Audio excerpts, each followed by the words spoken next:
Hello সবাইকে। তো সকাল ৫টা ১২। ওয়াও! ন্যাচারালি তো আমি এত সকালে ঘুম থেকে উঠিই না। কোনো এমার্জেন্সি না হলে উঠি না। অ্যাকচুয়ালি আজ আমার সকাল সকাল ঘুমটা ভেঙে গেছে এবং ঘুম ভাঙতেই আমি কোকিল পাখির ডাক শুনতে পাই। ব্যাস, দৌড়ে ছুটে ছাদেতে যাই এবং রেকর্ড করে নিই।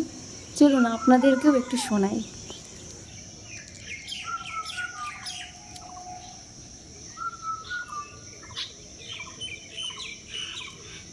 তো আশা করি সবাই শুনতে পেয়েছেন। তারপর ঝটফট নিচে চলে যাই এবং নিচে গিয়ে দেখি আমাদের উঠোনের ফুল গাছটিতে এত ফুল ফুটেছে যে আমি আর লোভ সামলাতে পারিনি। তাই কিছু শ্যুটও করলাম, আবার কিছু মায়ের সঙ্গে ফুল তুলেও দিলাম। গ্রামের দিকে সকালবেলাটায় এরকম ঠিক পাখির ডাকে কিচিরমিচির আওয়াজে সকালটা বেশ সুন্দর শুরু হয়। আপনারা হয়তো শুনতে পাচ্ছেন আমার ব্যাকগ্রাউন্ডে পাখিদের কিচিরমিচির ডাক। আলাদা করে আর আমার আজকে মিউজিক দেওয়া লাগেনি। কি দারুণ তাই না? এক অসাধারণ সকাল। আসলে গ্রামে থেকেও সকালবেলায় ঘুম থেকে না ওঠার ফল এটা। সব দিন তো আর উপভোগ করতে পারি না। আজ হয়তো কোনো কারণে ঘুম ভেঙে গেছে, তাই উপভোগ করতে পারছি। যাই হোক, হাত মুখ ধুয়ে ফ্রেশ হওয়ার পর আমি সকালবেলায় রোজ ছোট্ট একটা স্কিন কেয়ার হিসাবে একটা ময়শ্চারাইজার ইউজ করি। তো সেটা ইউজ করছি। তারপর একটু চুলটা ঠিক করে নিলাম, একটু ঢংও করে নিলাম। তারপর আমি চলে গেলাম আমার নিজের বিছানাটা গোছাতে। সকাল সকাল নিজের ঘরটাকে একটু তো গোছাতে হবে, এলোমেলো হয়ে থাকে। তো ঘরটা গোছাতে গোছাতে আমি একটা কথা বলি, সেটা হচ্ছে যে আজকে এত সকাল সকাল ঘুম থেকে ওঠার জন্য আমার পরিবারের লোকজন সবাই অবাক হয়ে গেছে। তাই আমাকে যখনই সবাই দেখছে যে এত সকাল সকাল আমি বাইরে দিয়ে হেঁটে বেড়াচ্ছি বা এদিক ওদিক যাচ্ছি, তখনই সবাই আমাকে জিজ্ঞাসা করছে, কী রে, তুই কি একদমই রাতে ঘুমোসনি, নাকি এত সকাল সকাল ঘুম থেকে ওঠার অন্য কারণ আছে?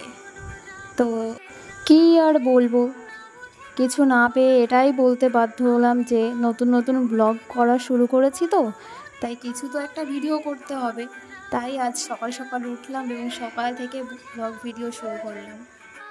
এই যে আমাদের বাড়ির সব থেকে ছোট্ট সদস্য, ও কিন্তু খুব তাড়াতাড়ি ঘুম থেকে উঠে পড়ে, আমার থেকেও আগে ওঠে। ঘুম ঘুম চোখে একদম উঠেই কোলেতে এসে একটা মিষ্টি হাসি দেয়। সবসময় মুখেতে একটা হাসি থাকে ওর। তারপর একটু চা খেয়ে নিলাম। গ্রামের দিকে থাকা একটা সুবিধা আছে, একটা নয় অনেকগুলোই সুবিধা আছে। সেটা হলো যে বাড়িতে অনেক জায়গা থাকলে কি হয়, অনেক কিছু চাষ করা যায়। আর এর বিশেষ সুবিধা হলো এগুলিতে বিশেষ কোনো কেমিক্যাল মেশানো লাগে না, স্বাস্থ্যের পক্ষে খুবই উপযোগী। আর এই শাকপাতাগুলি এমনিতেই বাড়ির আশেপাশে গ্রামাঞ্চলে হয়ে থাকে। আর সব থেকে ইম্পর্টেন্ট কথা হলো যে এত পুষ্টিকর জেনেও আমি এটা খুব একটা পছন্দ করি না। চলুন, এবার আমাকে একটু কলেজে যেতে হবে এবং রেডি হতে হবে। তো এই যে স্নান করে এসে যেই রেডি হতে গেছি, তখনই দাদা এসে পেছন থেকে বিরক্ত করছে যে মানে এক এক কথায় আমাকে একটু মানে খেপাচ্ছে আর কি, যে ব্লগ করছে, ব্লগ করতে পারিস? হ্যাঁ, আসলে নতুন নতুন ব্লগ করছে তো, তাই জন্য সবাই মিলে একটু লেকপুল করছে।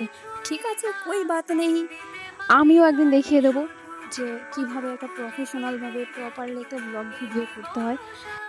দেখিয়ে দেবো মানে এই নয় যে মানে আমার লাইফের একটা ভীষণ ইম্পর্ট্যান্ট লক্ষ্য এটা, যে আমাকে বড় একটা ব্লগার হতেই হবে, এরকম কোনো ব্যাপার নেই। আমি এটা একটা জাস্ট খুশি যে নিজের লাইফের কিছু মোমেন্ট শেয়ার করা যায় আর কি, বেশ ভালো লাগে আর কি। আর এতক্ষণ ধরে যেটা আপনারা দেখলেন, এটা হলো আমার রেগুলার বেসিস মেকআপ, যেটা আমি কোথাও বাইরে গেলে আর কি করি। তারপর আমি রেডি হয়ে চলে যাই খেতে। সকাল সকাল ইলিশ মাছের ঝোল দিয়ে গরম গরম ভাত, বাস খাওয়া দাওয়া শেষ করে বেরিয়ে পড়ি। চলুন গুটি গুটি পায়ে কলেজের দিকে এগিয়ে যাই। তো আজকের ভিডিওটি এখানেই শেষ করছি, দেখা হবে আবার নেক্সট ভিডিওতে। ততক্ষণ সবাই সুস্থ থাকুন, ভালো থাকুন। আর ভিডিওটি ভালো লাগলে অবশ্যই একটা লাইক দেবেন, ওটাই তো খুশি, তাই না? সবাইকে টাটা।